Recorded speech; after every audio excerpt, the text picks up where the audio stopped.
Hello and welcome to the MJ Take on Sports Fan Entertainment, and today we're going to talk about how the Jacksonville Jaguars can go to Super Bowl 52 and win it. And now we're actually going to start talking about teams where it is not impossible but more improbable, as the Jaguars are the first team that I've talked about thus far, other than the Tennessee Titans, that I feel that, hey, this could actually happen. Now, I'm not betting on it, God, no, but things could really go right for this football team. But there are three things that need to happen to me for the Jaguars to win Super Bowl 52 and succeed in 2017. The first key: Blake Bortles has to cut down on the damn turnovers, specifically the interceptions. His rookie year, Blake Bortles threw 17 interceptions. His sophomore year, he threw 18 interceptions.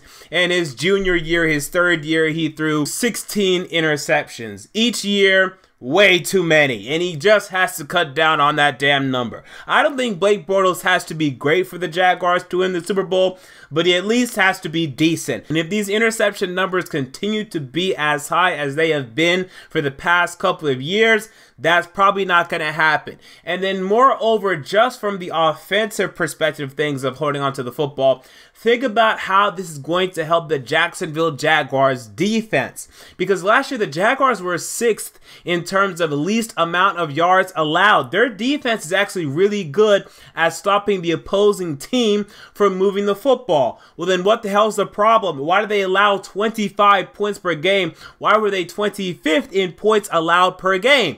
Well, it's because they're always screwed over because you have to trot onto the football field already in the red zone, right? The opposing team gets the ball via Blake Bortles, and they're already in the red zone, or they're already at the 40-yard line, and it just screws over the Jacksonville Jaguars defense that, again, is actually pretty good at stopping opposing teams from moving the football. So Blake Bortles has to cut down on the damn turnovers. I don't think he has to throw for 40 touchdowns for the Jaguars to win, but he has to throw for, I would say, less than 15 interceptions. And the touchdowns, I would look for at least double the amount of interceptions as touchdowns, but still the interceptions has to be low.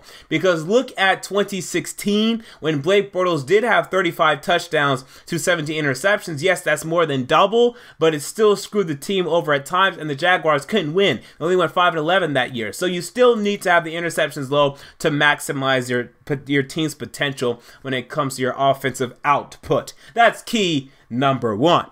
Key number two: Leonard Fournette has to be a freaking beast. Now, I don't think he has to run for 1,600 yards like Ezekiel Elliott ran for last year, but I think he has to run for at least 1,300, as I don't see a scenario where Blake Bortles becomes an elite quarterback, at least this year. So Leonard Fournette will have to carry a large part of the load. He could have a year similar to what Marshawn Lynch had when the Seahawks won the Super Bowl that year, or a year similar to what Marshawn Lynch had the year after when they went to the Super Bowl, where he's clearly their best running back, and clearly a pretty damn good running back, a running back that they can lean upon, and a running back that ultimately kind of leads them to the promised land offensively. He's going to have to be the driving force to me, because again, while Blake Bortles could be decent this year, I don't see any scenario in which he is elite, but I do see a scenario where Leonard Fournette is elite running back, and he makes a huge impact early. Leonard Fournette being the 4th overall pick in the 2017 NFL Draft, who the Jaguars selected out of LSU. This guy ran for over 2,000 yards in 2015, had some injuries in 2016, but the guy's a freaking beast. He was the #1 running back on my big board, the #1 running back on a lot of other people's big boards, and deservedly so. The guy is freaking good. I expect big things from Leonard Fournette. Maybe not the 1,300 or 1,400 yards required, but they're going to need him to if they want to win the Super Bowl. That's key number two. And key number three: the Jacksonville Jaguars defense has to become elite. Now, as I said earlier, yes, they were the 6th best defense in terms of least amount of yards allowed. That is kind of elite, right? Yeah, I would agree. But what's the problem with their defense right now? Number one, as I talked about earlier, again, Blake Bortles keeps turning the damn ball over, screwing them over. But number two, they don't turn over the football at all. Only 7 interceptions for the Jacksonville Jaguars last season, and that's just not going to cut it. There's a couple reasons for that. Number one, when you look at the secondary, no one is a true ball hawk. Although I am in love with Jalen Ramsey, and I think he's going to end up being maybe the best cornerback in the league in a couple years, if not top 5, if not him already being top 5. He doesn't really turn the ball over much, and his ball skills are improving, but they're not elite yet. Now, the Jaguars did sign A.J. Boye, the cornerback formerly of the Houston Texans, who had a great year last year, but even he only came down with 1 interception. So how can we get those numbers up this year? How about we get to the quarterback, and Calais Campbell will help with that. The defensive end formerly of the Arizona Cardinals that the Jacksonville Jaguars signed to a huge deal, 4 years, $60 million. This guy's been a Pro Bowl defensive tackle for years. He's going to play defensive end, it sounds like, for the Jaguars. He said that was one of the reasons why he signed with them, and he should be effective at that spot, but you're still going to want to play inside to me.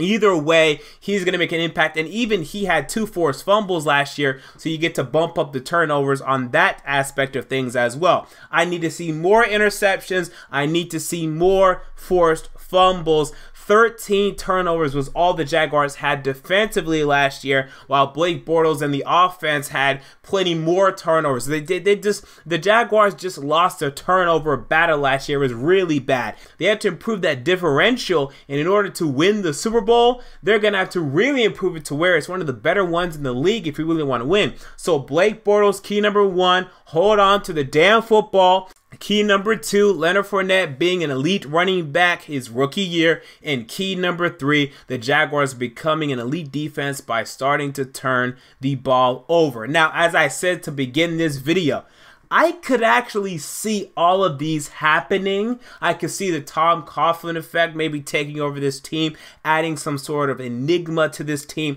driving them, sparking something within this team, and then they just start winning. But how do I officially predict how the Jaguars will do this season?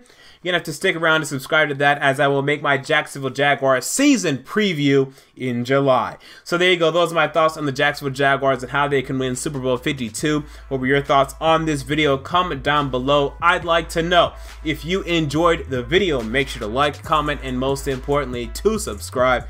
And until next time, this has been the MJ Take on Sports Fan Entertainment. And I'm out. Peace.